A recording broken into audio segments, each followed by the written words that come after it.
Olá, o Vi Agora realiza uma série de entrevistas com os candidatos a prefeito de Teresina. Dando continuidade às nossas conversas, hoje nós recebemos a candidata pelo PSOL, a professora Lucineide Barros, que tem como vice Cíntia Falcão, também do PSOL.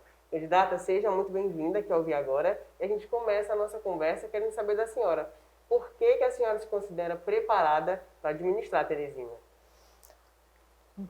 Agradeço a oportunidade de dizer que, além da professora Cíntia Falcão, nós temos uma chapa de candidaturas proporcionais, 9 candidaturas, peço a análise, e nossa candidatura vem a partir de um apelo da própria realidade. Nós estamos numa realidade muito complicada politicamente, economicamente, e que diz respeito também ao que historicamente vem sendo feito e também ao que se vem deixando de fazer ao longo do tempo em termos de realização das políticas públicas, de atenção aos setores e aos territórios que mais precisam, no caso, as comunidades das periferias aqui da cidade, as comunidades rurais, e as pessoas, de modo geral, que estão desempregadas, que estão desassistidas em relação ao transporte coletivo, à saúde, a uma política educacional que, de fato, crie oportunidades. Então, a nossa candidatura vem em resposta a tudo isso. Não é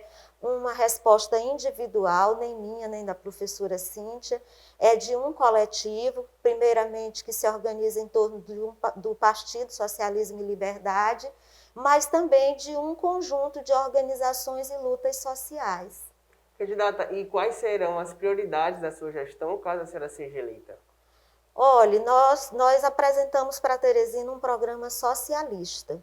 O programa socialista pressupõe políticas de superação das desigualdades sociais. Essas desigualdades que fazem com que de um lado da cidade se tenha os ricos, do outro lado os pobres, de um lado os territórios, os bairros assistidos, do outro lado a desassistência. Mas nessa construção socialista, nós também propomos uma construção do bem viver.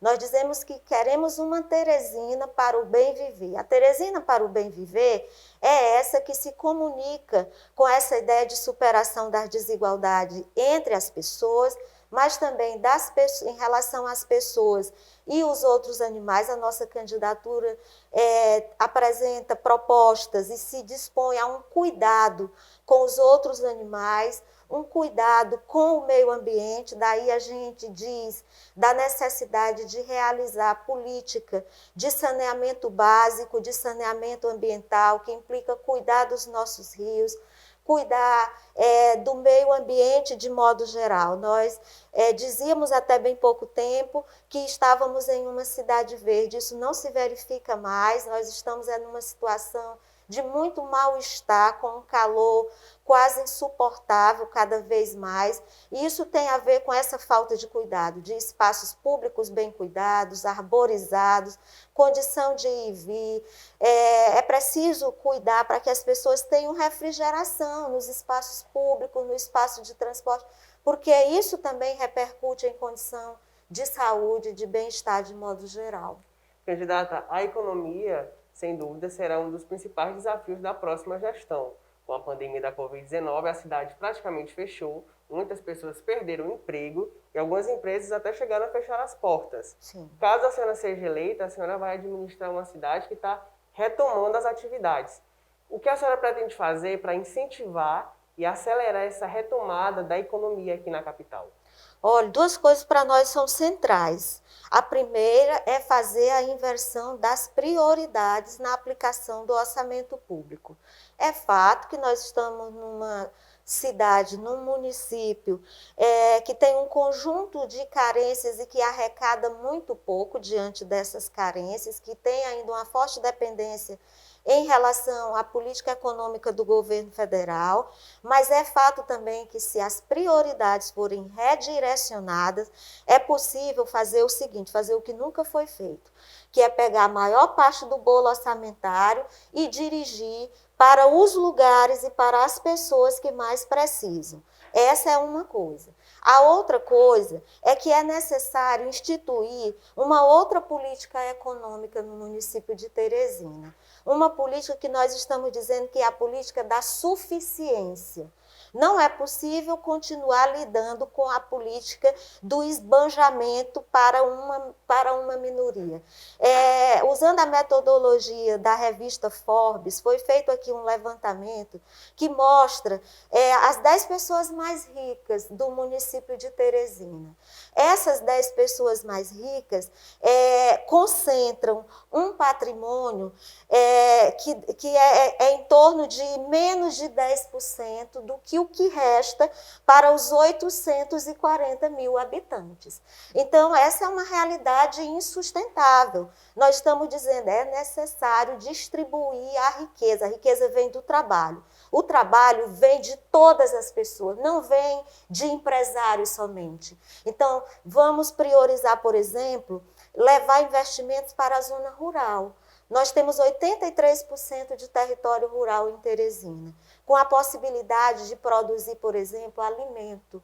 Alimento é uma condição diferenciada, alimento orgânico, saudável, tornar Teresina uma referência na produção de alimento saudável. Isso implica o quê? Ter infraestrutura, ter crédito, ter assistência técnica, porque mão de obra nós temos, território nós temos as outras condições naturais favoráveis. Então, a gente pensa que pelo setor primário é possível fazer uma alavancagem da economia para a gente fazer o enfrentamento dessa desigualdade econômica, inclusive do seu acirramento com o momento da pandemia. Candidata, agora a gente fala sobre transporte público, que é um dos pontos que a população se mostra mais insatisfeita. O sistema de integração dos ônibus de Teresina recebe críticas por parte dos usuários diariamente, seja pela falta de estrutura, ou a demora dos coletivos, ou os transtornos que os empresários relatam com a construção daquelas estações no meio de algumas das principais avenidas da capital, Sim. principalmente em áreas comerciais. A senhora sendo eleita, o que a senhora pretende fazer para melhorar a qualidade do transporte público? Olha, sua caracterização está muito correta. É isso mesmo que a população tem dito em termos de reclamação. Mas tem dito também que não consegue mais pagar a passagem. Porque a gente estava falando agora de como a situação se agravou para a maior parte da população que perdeu o emprego, que teve salário rebaixado, e agora essa população não consegue sequer se movimentar pela cidade para ir buscar emprego, porque a passagem é muito cara.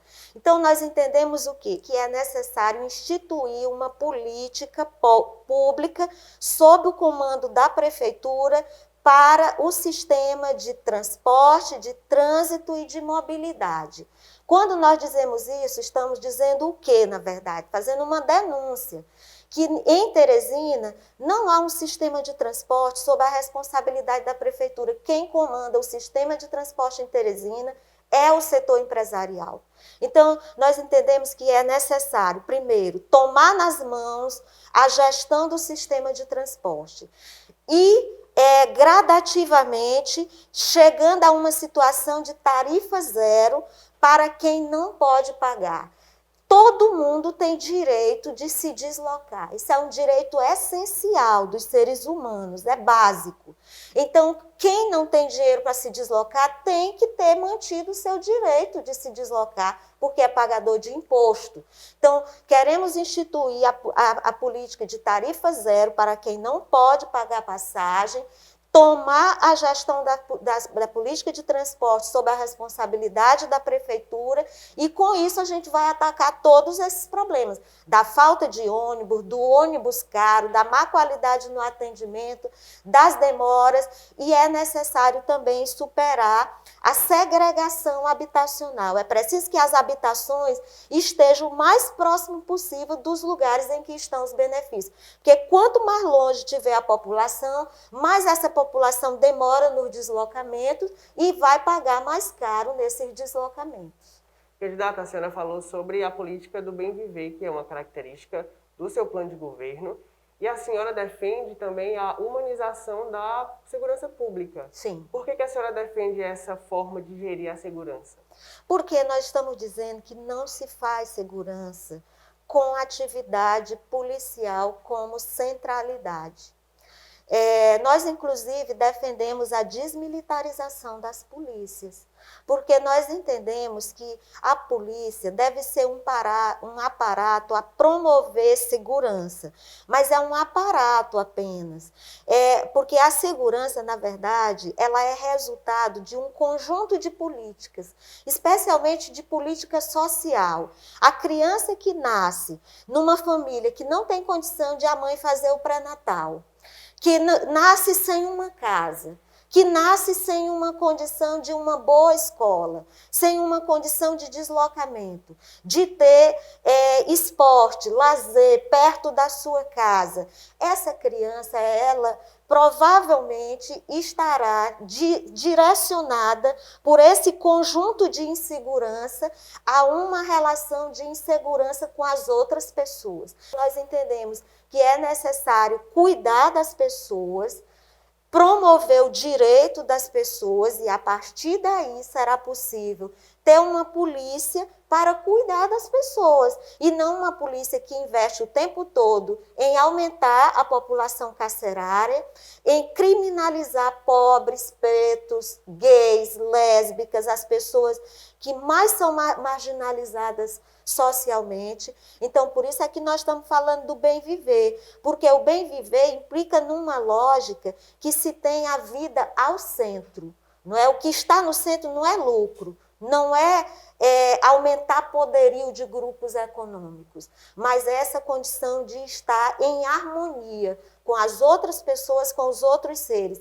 E nós aqui em Teresina agora temos uma população indígena que é também migrante e que a gente precisa, inclusive, com o bem viver, dizer do nosso apreço ao que as populações indígenas que são originárias desse território podem nos ensinar em relação a como viver melhor uns com os outros, umas com as outras e com o ambiente. Candidata, muito obrigado pela sua presença aqui no Via Agora. E hoje nós recebemos a candidata pelo PSOL, a professora Lucineide Barros. Para mais informações sobre as eleições de 2020, acesse viagora.com.br.